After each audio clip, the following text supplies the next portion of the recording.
Quiz थींदो तो quiz में यानी क्विज के छा चइबो सिंधी में चटाभेटी और चटाभेटी थींदी उनमें जेको जीतंदो उनजो नालो लिखायो वेंदो बराबर।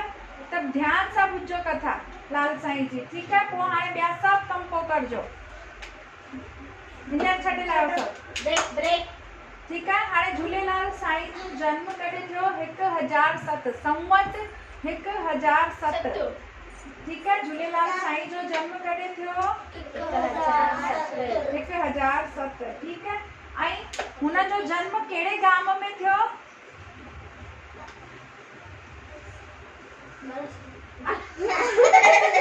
बालासिनोर पाकिस्तान में नसरपुर गांव खे ॻोठ चइबो सिंधी में कहिड़े ॻोठ में नसरपुर ॻोठ पाकिस्तान जे नसरपुर गांव में हींअर पाकिस्तान आहे। पहिरीं पंहिंजो सिंध भारत में जुड़ियल हो जेके हींअर पाकिस्तान करे छॾियो आहे नालो मटिजी आहे छो त अलॻि थी वियो भारत बराबर विभाजन थी वियो। विभाजन मतलब डिवीजन थी वियो डिवाइड थी वियो ठीक है। ते करे हाणे हू भाग अलॻि थी वियो आहे ठीक है। समझ में अची वियो बेटा। संवत 1007 में लाल साईं जो जन्म थियो नसरपुर ॻोठ में। नसरपुर ॻोठ किथे आयो सिंध प्रांत में। सिंध प्रांत हींअर किथे आहे पाकिस्तान में ठीक है। पाकिस्तान में अञा भी लाल साईं जो मंदिर हुते आहे जेको जोत अञा भी जागे पई अखंड जोत बराबर। पांच सिंधियुनि जो पवित्र जेको तीर्थ स्थान है वो पाकिस्तान में पंजाब में है ना बड़े बड़े भगवान रहते पंजाब। हाँ वो गुरु नानक देव जी का है ये लाल साईं जो बराबर। अने हाणे सिंधी में ॻाल्हाईंदा बराबर। कंहिंजे घर में थियो लाल साईं जो अवतार कंहिंजे घर में जन्म वरितो ॿुधाए ध्रुव। पाकिस्तान पाकिस्तान में कंहिंजे घर में नीचे मम्मी पापा जो नालो हाँ क्या मम्मी पापा जो नालो ॿुधाए आशीष भाई और नीना बेन। नसरपुर ॻोठ में रतन राय अने देवकी माता जे घर लाल साईं जो जन्म थियो। ध्यान सां ॿुधो झूलेलाल साईं जी मम्मी पापा जो रतन राय देवकी माता जे घर बराबर। हू ॿई मां पे आई लाल साईं जा रतन राय अने देवकी माता जे घर लाल साईं जो जन्म थियो बराबर। हाणे जन्मिया न त लाल साईं कुछ खाधो पीतो कान बराबर। त छा मतलब थियो हाणे सभु वीचारनि पिया छा करूं पोइ हिकिड़े विद्वान खे घुराऊं। हुन विद्वान पंडित चयो ॾिठो हिन जो वात खोले करे कि वात में त कुछ नीड़ी में त कान फाथो। वात खोले हुन ॾिठई त अंदर समुद्री जीव पिया घुमनि व्याकुल आहिनि। तॾहिं हुन चई कि भई हिनखे पहिरीं कुछ खारायोसि पहिरीं वञी करे समुंड में अखो विझोसि यानी कुछ खारायोसि।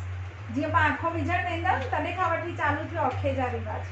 तो अखो छो पाइबो आहे जंहिंसां समुद्री जीव खाई त पंहिंजा लाल साईं ख़ुशि थियनि। पंहिंजे भुजी देग बि चाढ़ींदा आहियूं उहो बि तला खे परवान कंदा आहियूं बराबर। बहिराणो साहिब आहे उहो बि तला में परवान कंदा आहियूं। छो कंदा आहियूं छो त लाल साईं वरुण देव भगवान जो अवतार आहे बराबर। वरुण देव केरु त ही जेको जल देवता आहे न हुनखे वरुण देव चइबो। वरुण देव ही पंहिंजा लाल साईं आहे माना जल जा प्राणी ख़ुशि आहिनि त लाल साईं पंहिंजा ख़ुशि आहिनि ठीक है। हेतिरी वस्तु सम्झ में अची वई। हाणे लाल साईं खे अवतार वठण जी ज़रूरत छो पई छो त संस्कृत में हिकु श्लोक आहे जेको भगवान श्री कृष्ण चयो हो पार्थ खे। पार्थ यानी अर्जुन खे ठीक है। यदा यदा हि धर्मस्य ग्लानिर्भवति भारत जॾहिं जॾहिं धर्म जी हानि थींदी जॾहिं जॾहिं धर्म खे नुक़सान पहुचंदो ग्लानिर्भवति भारत ठीक है। भारत माना ही भारत में जॾहिं जॾहिं धर्म जी हानि थींदी तॾहिं यदा यदा हि धर्मस्य ग्लानिर्भवति भारत अभ्युत्थानम धर्मस्य तदात्मानं सृजाम्यहम् बराबर। तॾहिं धर्म जो उत्थान करण लाइ धर्म खे पतन मां कढण लाइ आउं जन्म वठंदुसि यानी भगवान जन्म वठंदा। जॾहिं जॾहिं धर्म जी हानि थींदी तॾहिं तॾहिं आउं जन्म वठंदुसि हुनखे उभारण लाइ, दुख मां उभारण लाइ धर्म खे स्थापना करण लाइ। ठीकु आहे, हेतिरी ॻाल्हि सम्झ में अची वई। त लाल साईं जो बि धर्म जी स्थापना लाइ जनम थियो। ज़रूरु छो पई अहिड़ो कहिड़ो अधर्म थी वियो हो कि लाल साईं जनम वरितो? त हिकु, हाँ ॿुधाए बेटा कृष्णा। अत्याचार करणु, हाँ बराबरि। हाँ, हिंदुनि खे धर्म मटाइण जी हुननि फरमान ॾिनी कि तव्हांखे धर्म मटाइणो पवंदो, न त तव्हां सभिनि खे मारे छॾंदासीं। अने हिंदुनि खे पंहिंजो धर्म कोन मटाइणो हो। हिंदू कहिड़ा? पाण सिंधी आहियूं न, ई ज हिंदू हुआ, बराबरि। पांच हिंदू हुआसीं, सिंधी अने हिंदू। मूं पहिरीं बि चयो, सिंध अने हिंद में ख़ाली स अने ह जो फेर आहे, हू बि पा कान पातो, हू पर्शियन आया हुआ, हुननि पातो, हू वरी अलॻि कथा आहे। ठीकु आहे, नालो हिकिड़ो ज आहे, हिंद सिंध हिकिड़ो ज नालो आहे, पर नालो हुननि मटाए छॾियो छो त हुननि खे स चइण कान पिया, त हू ह चईंदा हुआ। त सिंध हिंद हिकु ई आहे। ठीकु आहे, एतिरी ॻाल्हि सम्झ में अची वई। हाणे हू जेको राजा हो, जेको बादशाह हो, मिरक्षा नाले जे फरमान पातो कि धर्म मटाइणो आहे, न त हू मारे छॾंदे हो सभिनी खे। त सभु दौड़िया सिंधु नदी जे किनारे। सिंध किथे आहे? सिंधु नदी जे किनारे आहे। त सिंधु नदी जे किनारे सभु दौड़िया। 40 ॾींहं जो उन्हनि उपवास कयो, प्रार्थना कई लाल साईं खे कि तव्हां प्रगट थियो ऐं असांजा दुख मिटायो, असांजे असांजे मथां जुलम थिए पियो, हुन मां असांखे ॿाहिरि कढो। तॾहिं लाल साईं दर्शन ॾिनो। चालीहो साहिब तॾहिं पाण मल्हाईंदा आहियो, बराबरि। तॾहिं लाल साईं जनम ॾिनो। चालीहो साहिब छो मल्हाईंदा आहियूं? 40 ॾींहंनि जे उपवास खां पोइ लाल साईं पाण खे दर्शन ॾिना, ऐं दर्शन ॾेई नदी ते कहिड़े रूप में दर्शन ॾिना? मत्स्य ते। हिकु मच्छी आहे, उनजे मथां लाल साईं वेठा आहिनि। चईंदा आहिनि पल्ले असवार। पल्ले असवार माना पल्ले जे मथां सवार आहिनि, पल्ले जे मथां वेठा आहिनि। पल्लो केरु? मच्छी। मच्छी जे मथां लाल साईं हिकु वृद्ध रूप में दर्शन ॾिनऊं। हथ में वेद हो, पोथी हुई, बराबरि। माना ज्ञान जा देव चवाइजनि, छो त हथ में पोथी आहे माना ज्ञान थियो, बराबरि। त हाणे हू जेका आहिनि दर्शन ॾियनि था। हू अत्याचारनि जे करे सभिनी सॾु कयूं लाल साईं खे। 40 ॾींहंनि जो एकाणो कयूं, पोइ दर्शन ॾिनऊं लाल साईं। कहिड़े रूप में दर्शन ॾिनऊं हू बि मूं तव्हांखे चई वरितो, हाणे सभु यादि रखूं, बराबरि। पोइ चऊं कि तव्हां पंहिंजे पंहिंजे घर वञो, ऐं तव्हांजो दुख लाइण लाइ रतन राय अने माता देवकी जे घर जनम वठंदोसि। ठीकु आहे, पोइ भॻवानु जनम वठनि था।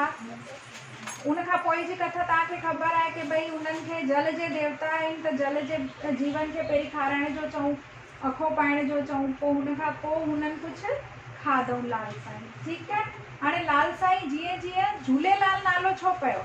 पहिरीं ही ॿुधायो, झूलेलाल छो त हू झूलो पाणे हिलंदो रहंदो हो लाल साईं जो। शाबाश, तो ख़बर आहे न। ठीकु, छो त हू झूलो पाणे हलंदो रहंदो हो, तंहिं करे उन्हनि खे प्यार सां झूलेलाल बि चईंदा हुआ।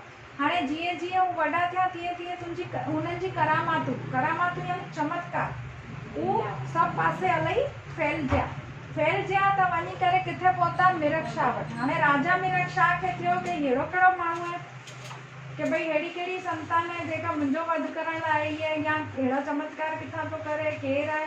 त वज़ीर खे मोकिले थो, चएसि थो कि वञ अने ॾिसी अच, ऐं मूंखे हुनजी सॼी रिपोर्ट अची करे ॾे कि छा आहे छा न। वज़ीर वञे थो रतन राय जे घर, ऐं हाणे हुते ॾिसे थो लाल साईं खे ॾिसी करे उन्हनि खे छा दर्शन मिले थो?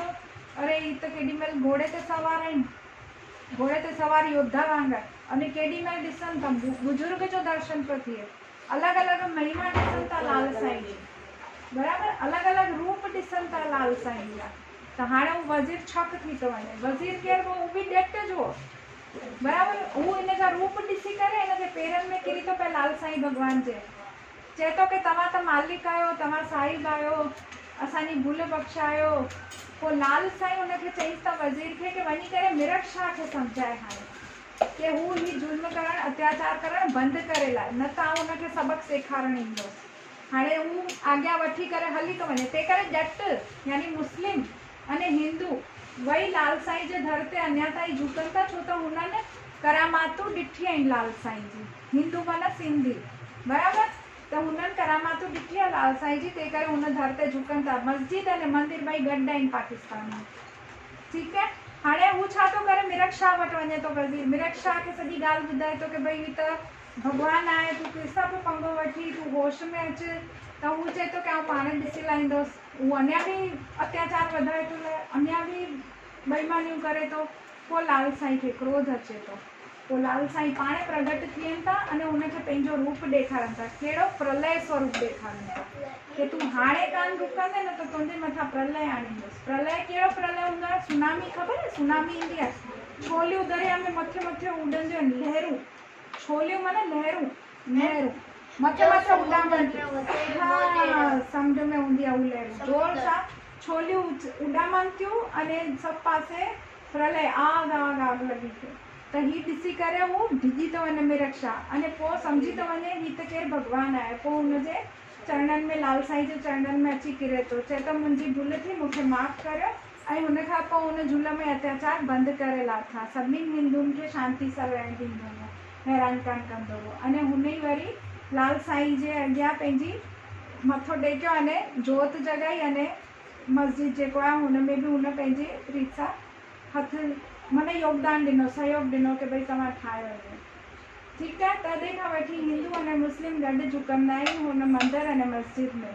ठीकु आहे, जेको लाल साईं जो आहे। लाल साईं जी जोत तॾहिं खां वठी अखंड चालू आहे। सम्झ में